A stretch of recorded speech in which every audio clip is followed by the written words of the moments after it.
Hi, everyone. Welcome back to the Anxiety Chicks podcast. I'm Alison Zepanera, and I am solo today. Taylor had a bit of a family emergency. All is okay, but she couldn't make it this week. So I'm going to be answering all of your questions for our monthly Q&A, and I got some really great ones. So this is going to be good. And remember, you guys, if you want to ask a question, you want us to answer it, every first episode of the month is when we do our Q&As. DM us, The Anxiety Healer, health_anxiety, or The Anxiety Chicks. DM us your questions. You can email us your questions at theanxietychicks@gmail.com. And we also do about a day or two before we record the episode. So we record the episodes on like Wednesdays. So the first Wednesday of every month, we'll always put a Q&A question box in our stories. Just stay tuned for that. Turn your notifications on and all that good stuff. But if you're new, welcome to the show. If you're an OG Chicks listener, welcome back, and we love you.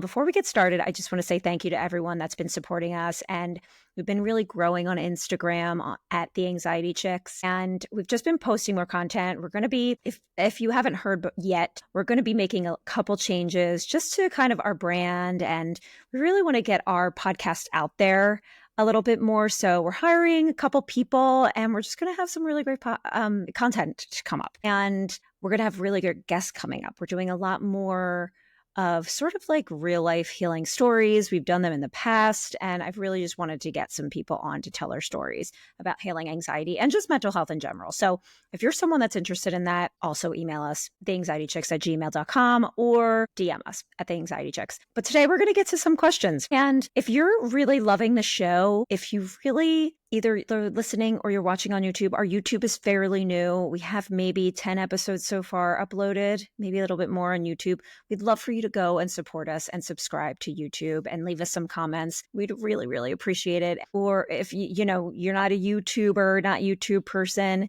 maybe on Spotify or Apple, if you could rate and review and subscribe to us on there, it would just mean so much to all of us. And when I say all of us, I mean Taylor and I and our team as well.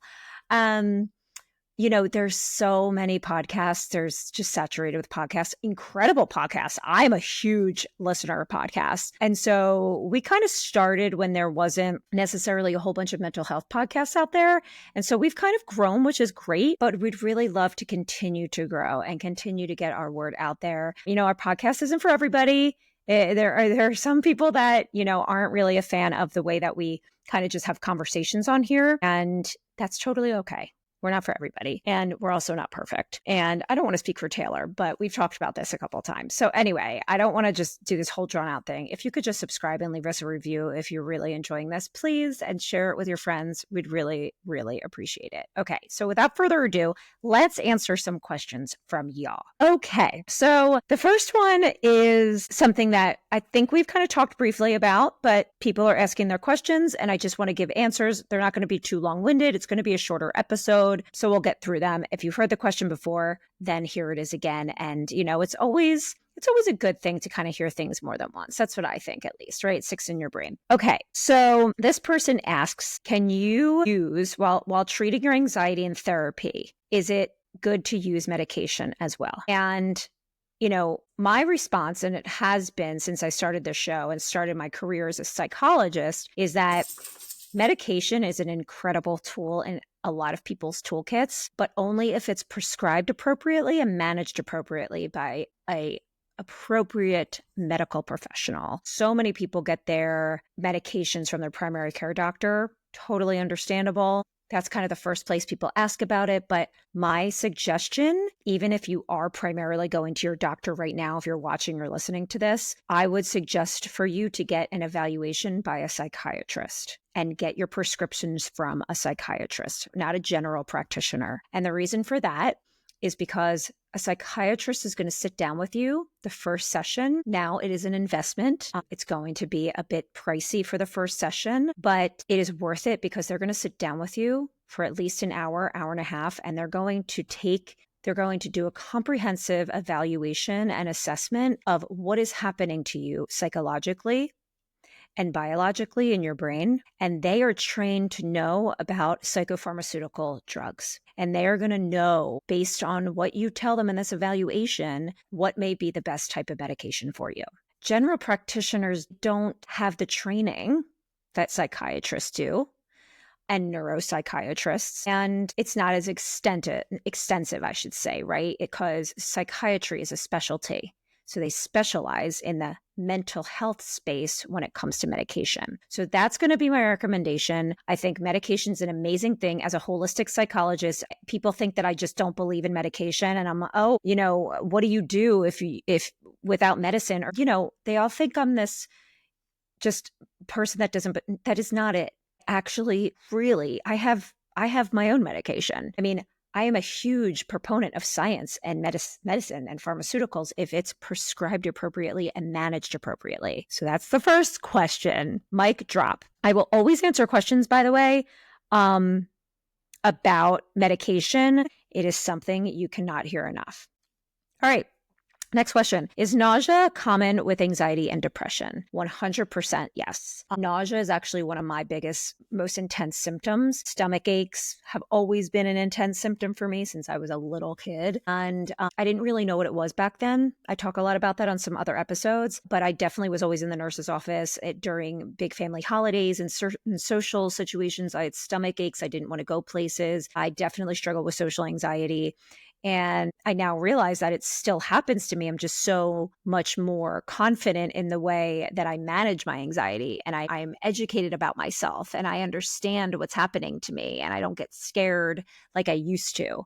And so it's such a common response, physical response to anxiety and depression. And mostly because our gut holds like a huge percentage of all of the chemicals that are produced in our brain that help us feel balanced, like serotonin and dopamine, right?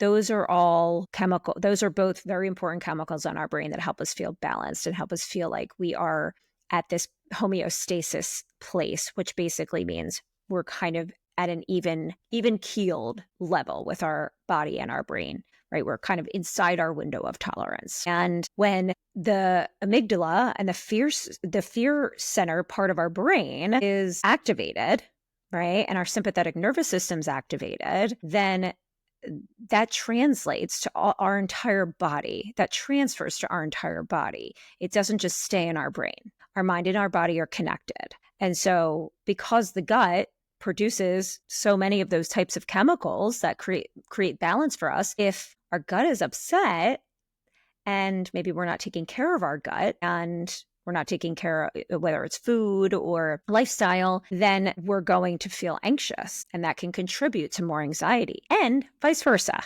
So if you're in a constant state of fight or flight and you're feeling very much in this outside your window of tolerance, whether it's you're feeling really anxious, right? When you're feeling having this really like hyper arousal state, or you're in this hypo arousal state, which is more depression, then your body is going to physically respond to that as well. And one of those symptoms is nausea. Some other symptoms that are very common are, dizziness and shortness of breath, racing heart, sweating. Did I say headaches? Headaches. So stomach aches are huge, muscle tension, a whole bunch of physical symptoms. But yes, the short answer is nausea is very common when you struggle with anxiety and depression. Okay. Next question. Someone said, how are you doing? Sending love. Thanks for what you do. Well, thank you so much. How are you doing, everyone? I think that is so sweet. My followers and you guys are seriously my lifeline. You're the best people I know. I swear I have the best. I just have the best. I don't even know what to call. I hate calling them followers. I don't even know what to call them. Healer. Actually, I call them healers. What am I talking about? I call you guys healers. You're the best healers. Everyone is the best healers I know. I'm doing okay. We haven't done an update episode in a while. I was telling Taylor that, so I think we're going to do one soon. So without getting too in depth with things, I've been kind of just struggling a little bit with my environment and where I live. I've been living in the same place for over like 7 years. The condo I've been living in over like 7 years. The actual condo complex. I used to live in a different condo like 2 buildings down for like 3 years. So really I've been in this complex for like 10 years. I just feel like I'm outgrowing it.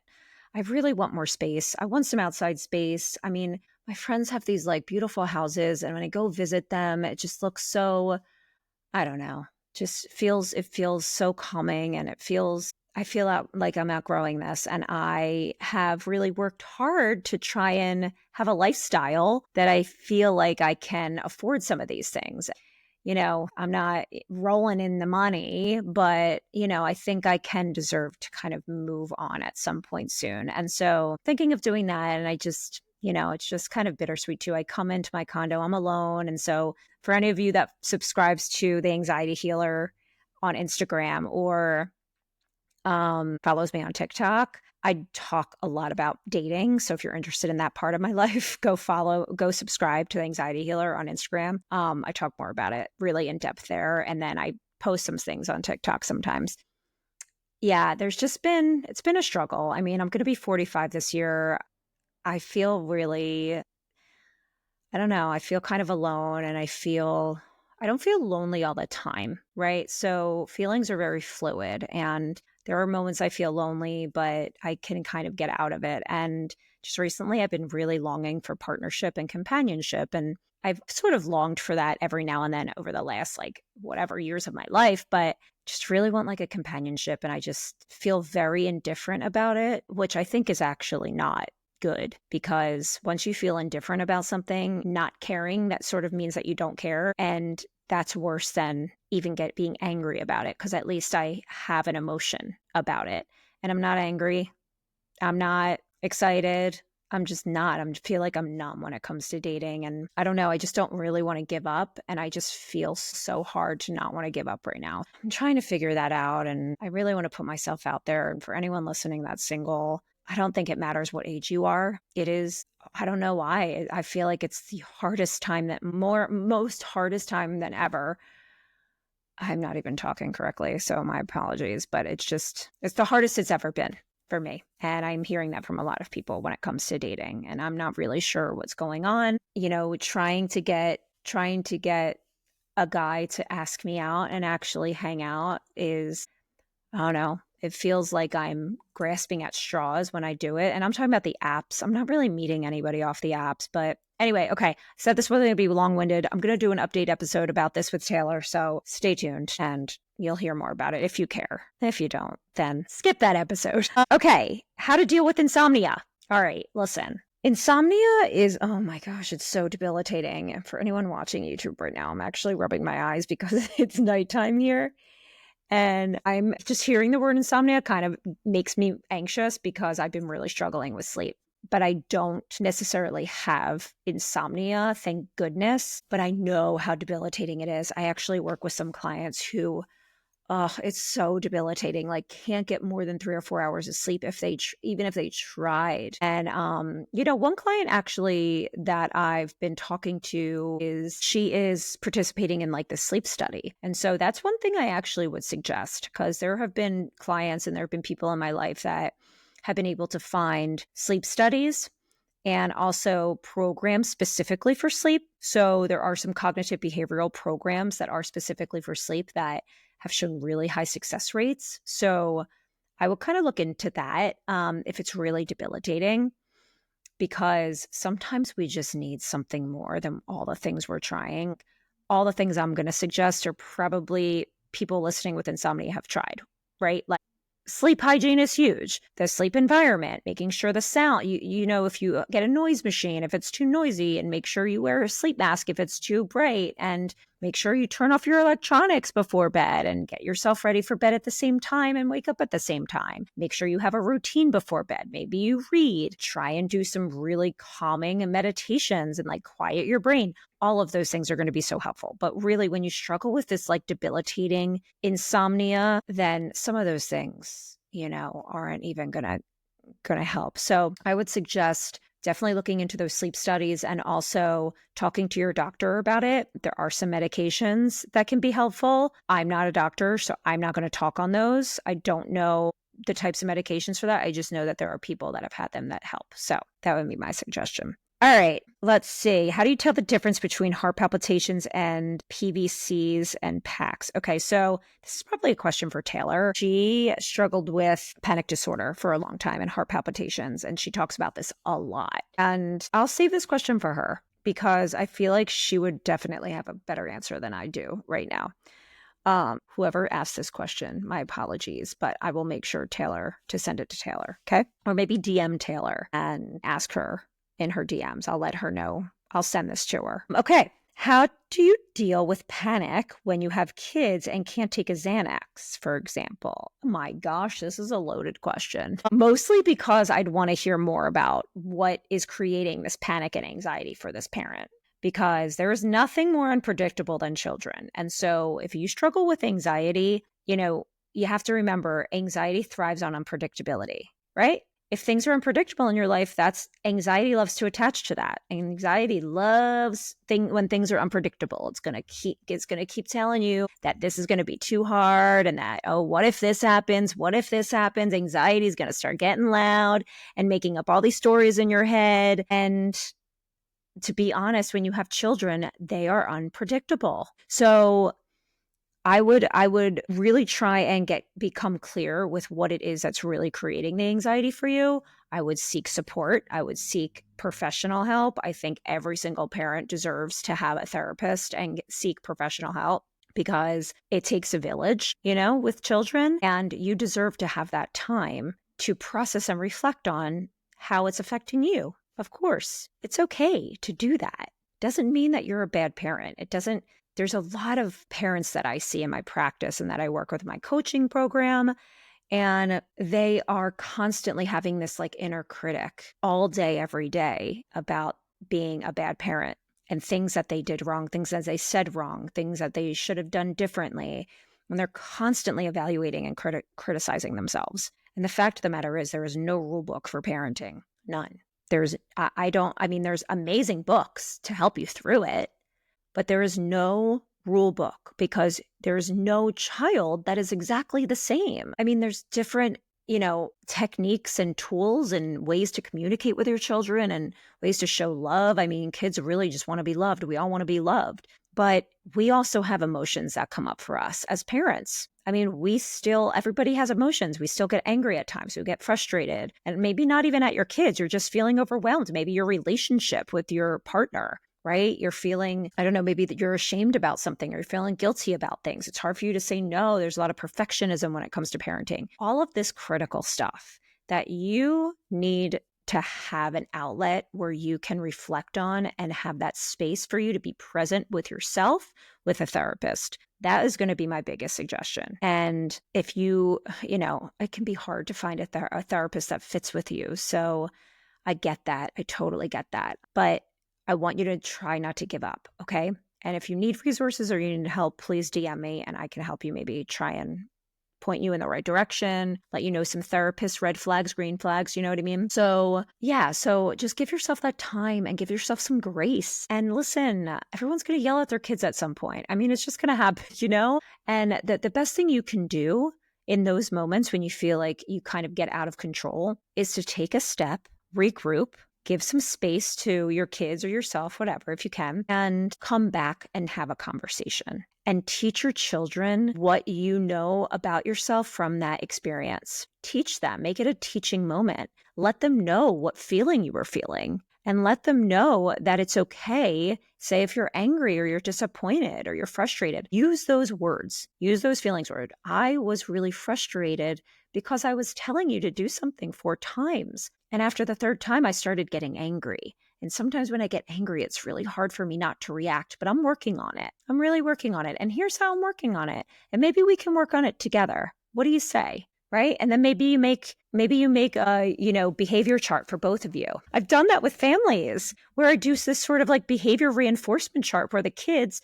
but I do it with the whole family. So every member of the family actually picks something, a behavior they want to work on and change. And every time they kind of reach their goal, they get to put a star in this chart. And each of them work towards a big goal. And that can really be helpful. But communication is huge, and really, really becoming clear with how you're feeling and what's contributing to that. Okay, let's see. What helps you the best when you're anxious? Okay, this is a loaded question too, but I will answer since this person asked me for my experience. Okay, So what helps me the best as Alison Sipanera, the anxiety healer? Okay. All right. Here's what helps me the best in my toolkit. And honestly, this has changed. This changes because there's things that are in my toolkit that I utilize a lot more in certain situations. And then there's things in my toolkit I haven't used in months because that's just not what was going to be helpful to me at that moment. So, but the consistent tools that help me are one, moving my body. So if I'm anxious, kind of changing my environment and getting up and really moving my body, especially going outside and taking slow belly breaths in the air, especially if it's cold temperature, is really, really healing for me. Really, really healing.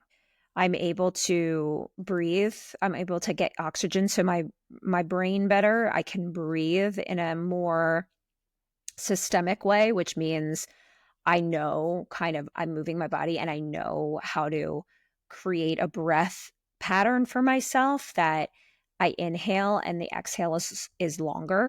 I'll do like I won't do 4-7-8 because that's holding my breath for 7 seconds is too long. So I'll do four.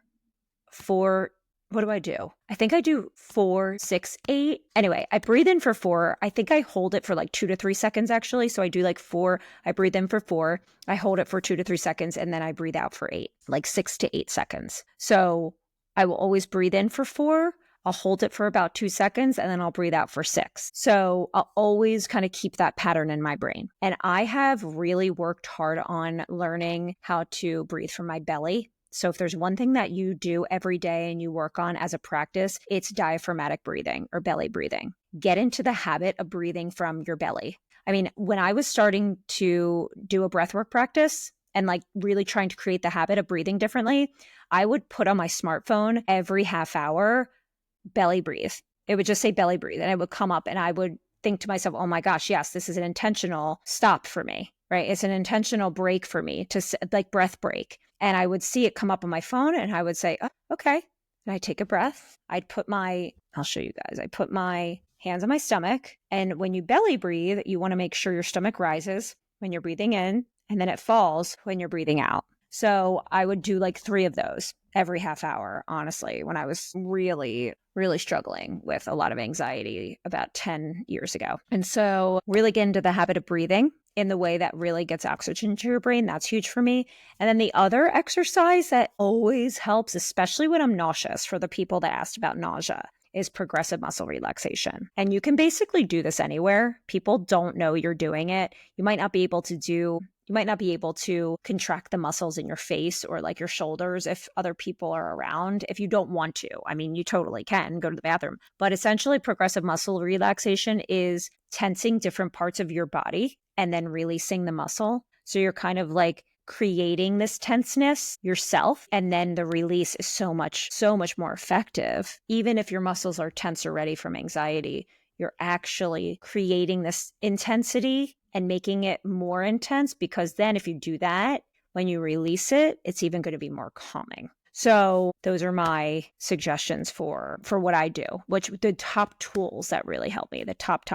And then, I did mention the movement and stuff, and I mentioned cold temperature a little bit, but the cold temperatures has actually been one that's gone up to the top of my list too. I will carry water, like cold water with me a lot of times where if I go out, if I have an ice pack or if there's ice somewhere, and I'm starting to get really heated and anxious. So I get really overheated when I'm anxious. I will put an ice cube on my wrists or like on the back of my neck where the vagus nerve is and on my cheeks. And I'll suck on ice too. It's just, there's been so much research out there that talks a lot about how hydrotherapy with cold temperatures is so helpful in activating the parasympathetic nervous system, which is the rest and digest piece of it, especially if you're starting to panic, right? Because when we get to a panic state, our brain is less rational. We don't have access to that part of the brain that knows how to think rationally and what we need to do. So that's why, being able to learn how to move, how to be aware of, this level of anxiety. If you have the Anxiety Healer's Guide, learning how to rate yourself and understand, am I at a 1, 2, 3? And am I getting closer to getting to this panic state? Because that's when you need to start using some of these tools before you get to like an 8, All right. Those were our questions. I hope you guys enjoyed them. Please rate, review, and subscribe. Go buy the Anxiety Healer's Guide. If you have questions, DM me. I have one spot opening up soon in my coaching program. So you can go to theanxietyhealer.com and apply. I have a lot of people on the waiting list, but I'm going to try to start. I'm really, really working on a group coaching program. And I really hope that's done by the end of the summer so I can get a lot of people to kind of get this whole program together at once. And then you all can kind of become a support for each other. So stay tuned for that. Okay. So I love you all. I'll talk to you later. Bye.